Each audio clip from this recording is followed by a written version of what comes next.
Rick now continues his ongoing series of videos on the RickVanMan channel.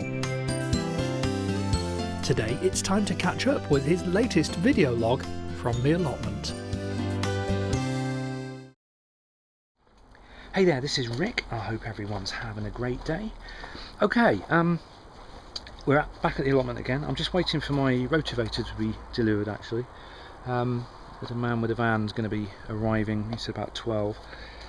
So I thought I'd just quickly make a video. Well, say my allotment videos are never quick, but I thought I'd show you what's what and probably chew over some ideas for next year, and it'd be good to get some feedback. But okay, well, sweet corn, as you can see, look, we've actually got some nice big sweet corny things. I just had a look inside that one and it's all a bit pale at the moment, so I think these need more time. I'm not actually sure how you tell when sweet corn is ready, but no doubt I can look that up. Celery is looking fantastic again, and I'm almost tempted to try some of that. I think I've been told about earthing it up, but to be honest, all this stuff I've got to earth it up with doesn't look very good. What I might do, I might experiment with wrapping a sheet of tin foil around it and seeing whether I can sort of get it to blanch that way. Lots of mushrooms. I have no idea what they are, and they just sort of sprouted up out of nowhere. Now the tomato plants are looking a bit sorry for themselves. I don't know if that's blight or not. I don't think I've ever actually physically been shown what blight looks like before, but yeah, it's affected these tomato plants here, these two here, and where was it? There's one over here as well starting to show signs of it. Now it might be blight, it might be something else, I don't know. The tomatoes themselves look reasonably healthy, although they've got these little tiny white sort of rings on them, so I don't know what's what with that. All part of the learning curve, I guess, but I was warned that because this this polytunnel is so hot and moist, you know, it is a good breeding ground for things like blight. So you know, it's the tomatoes have become more susceptible to getting that sort of thing. I think perhaps next year I might leave the doors open on this and just, you know, kind of not have that heat. I don't know. We'll see. But I think next year I've got basically two things I'm thinking with the polytunnel for next year. Either cover it over and use grow bags, or cut holes in whatever I cover it with and grow into the ground directly, or add more mulch. I think I'm probably tempted to go with the second option, if I'm completely honest. Once I've cleared this out, obviously, you know, towards the end of the growing season I'll start to clear this area. Ooh, it's getting rained on. And then I can just add more wood chip, because it is suppressing the weeds a little bit. I mean, we're still getting weeds, as you can see, but nowhere near as many as we got out there. So and the other problem I've got is I can't get down where it's getting dripped on. Hang on. Every time the wind blows, I'll show you. Every time the wind blows, watch. It's like an automatic watering system. I can't get to the area back here where the wall of the polytunnel meets the ground, and that's where all the weeds are growing, because obviously I've got bushes and plants and stuff in the way, and it's just so awkward to get there. So I think next year I'll probably be looking at having the path running along the sides of the polytunnel and growing everything in the middle. I think that will probably be my approach next year, simply so that I can stay on top of all like the weeds and stuff, because it's just impossible to reach in there and get it all. Out here, oh boy, just a nightmare. I just wasn't expecting weeds to come back so thick and fast, and it was partly my fault because I didn't stay on top of them, but they were also just growing back so thick and fast I just couldn't keep up, you know. So what I'm going to do, I'm going to go around today actually with some gloves on, and I'm just going to pull up any of the weeds that have gone to flower. Basically I want to catch them before they go to seed. Some of them obviously have already started, and then I'm going to trim everything down, and I'm going to till over just briefly, just a little bit, ready for it to be covered over. Now we have got an issue regarding covering. This is the tarpaulin I put down about a month ago, as you can see, the sun has baked it and it's just gone like tissue paper. It's this is what happens when you buy stuff that doesn't have UV protection on it. And as you can see, the weeds are already punching through. So tarpaulin, or at least cheap tarpaulin, is a bad move. It's not worth getting involved with. Now there is a process that I'm looking into at the moment called soil solarization, and that's where you take polythene, clear polythene, a bit like this stuff actually. In fact, I've got some of this left over. I'll probably use this.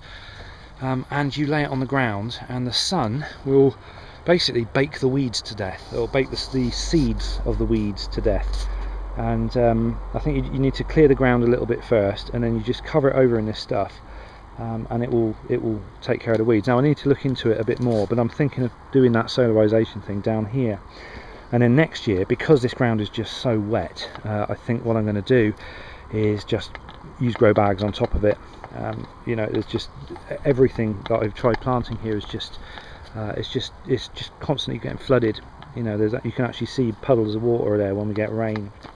So and also that's been eaten to death as well. These were supposed to be giant cabbages, but obviously the cabbage whites have decimated them. So that's where we stand at the moment.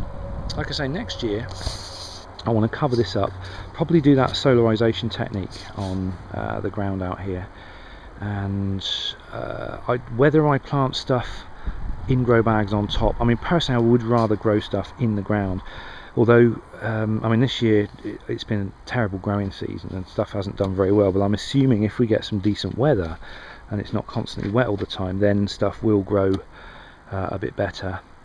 But I think, yeah, what I'll be looking at doing is putting either polythene or some sort of fabric down, and then cutting holes in the fabric where I'm going to grow individual plants.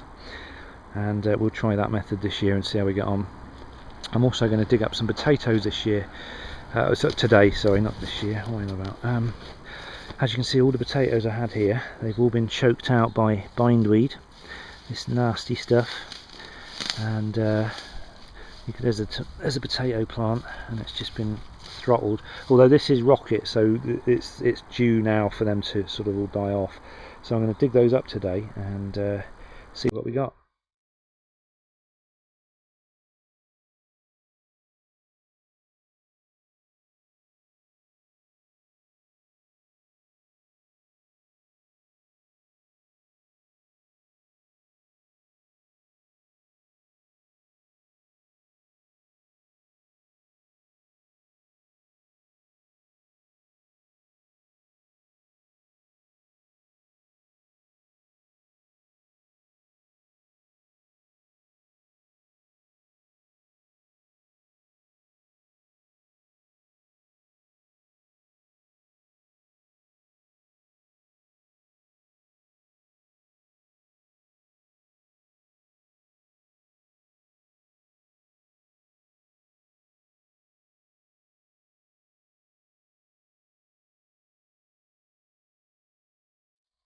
Okay, so 1, 2, 3 rows.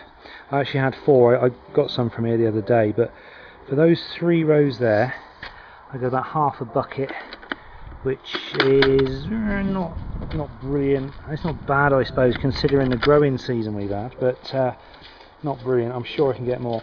And that was really hard work digging the spuds out of there. I mean, obviously, you know, it's going to be hard work, but I'm wondering if it might be a bit easier to account for them, at least next year, if I grow them in buckets. I'll have to look into it. Now I've got my rotavator back now, so I'm going to do this stuff. I'm going to basically, over this weekend, I think I'm going to get cracking with this, but I still have some things still growing in amongst the weeds, like some carrots here, so I'm probably going to see whether I can salvage them. See, that would be really nice and sweet. I got some from here the other day actually. Look at that tiny little one there. Yeah, I think I'm going to salvage what I can from here, so that I can then get on and sort these weeds out. Like I say, I'm going to pull. I just realised I haven't got a pair of gloves with me today, so I'm going to have to bring some gloves tomorrow. And I'm going to pull up most of these weeds by hand, trying hard not to let any of the seeds scattered. Like I say, a lot of them haven't gone to seed yet, so ooh, it's looking a bit dark. I'll give it a go. But yeah, I need to sort of get rid of these weeds before they go to seed, so it might give me a fighting chance next year of not getting quite so many. So that's the plan for this weekend. Now, I had some carrot and parsnip soup from here the other day with some potatoes that I dug up, and it was the most delicious thing on the planet. It was so nice. Basically the parsnips are sort of ready now in the polytunnel. I'm going to go and get some in a minute, and yeah, I just boiled the whole lot up in a pot and pureed it in a liquidizer, and it was just really nice soup. So I'm probably going to do the same. Same with these. Now I notice all the brassicas here, they're all being eaten, so I think I'm going to have to get my Brussels sprouts at Sainsbury's this Christmas. Although I could, I suppose, if it's not too late, to plant Brussels sprouts again, but I need to get this soil sorted out first. So I'll look into that, because it would be nice if I can get the ground sort of covered but still be able to grow some winter vegetables. I think I'll go for that. It makes sense in a way, doesn't it? I'm going to take advantage of the space I've got here. Right then, let's gather these together. Looks like I'm going to be taking a bucket home with me today then, full of produce. So, carrots. So we've got potatoes, carrots. Let's see what else we can find.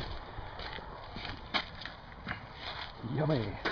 How's the runner beans doing? See, at this end they've actually started to look like runner beans, although they've gone on there a bit thick, but I'm actually hopeful we may get some runner beans. We've got flowers, which is good.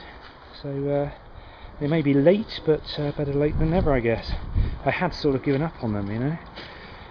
Right, let's have a look at these parsnips. Oh, these are not ready yet. I wonder if I can get away with putting him back. Oh no, never mind. But yeah, I've been pulling parsnips out of here, and they've been rather nice. Let's try this one. There we go. That's what I'm talking about. Oh, it's a little bit slim, but the slimmer they are, the more sweeter they are, I believe. Oh, that's better. Look at the difference. Now look, they've had exactly the same growing conditions. Why would that one be twice the size of that one? What's that all about? How does that work? They're all a bit, you know, undersized at the moment, but never mind, that's fine. They'll be, like I said, they'll be sweeter like that. Right, I just need to chop these tops off. I don't have to carry all that foliage home with me.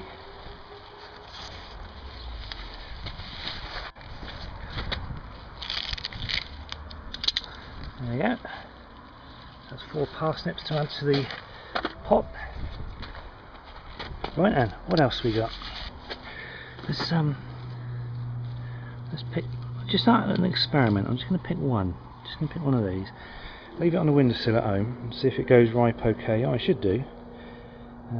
So just in case that is blight, I may have to salvage whatever tomatoes I can and then just kind of take them home and hope they don't go rotten. Any cucumbers ready to go? I found, I know normally the general rule is the smaller and younger they are, the sweeter they are, but I've actually found even when I leave these cucumbers to get enormous, and like that one down there, that can still grow quite a lot. I've had them sort of almost that diameter, and they've still been incredibly tasty, very enjoyable. So I've said right at the start of the season I wasn't a huge fan of cucumbers, but actually these I've really enjoyed. They were very nice. I had to give a lot away to my neighbours because there's no way I could eat them all. I mean, one giant cucumber will last me sort of about 4 days. So and I was at one point I was walking home with sort of almost like armfuls of them. So all good fun. Right then, that is it. That is it from the allotment.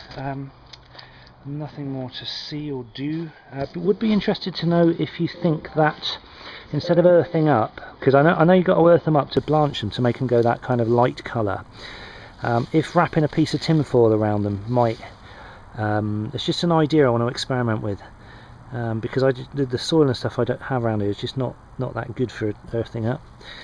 But yeah, I'd be interested in an opinion on that. Right, anyway, I'm just absolutely waffling like crazy here, so I'm going to sign off here. So thanks for watching, guys. Have a great rest of the day, and I will see you in the next video. Take care.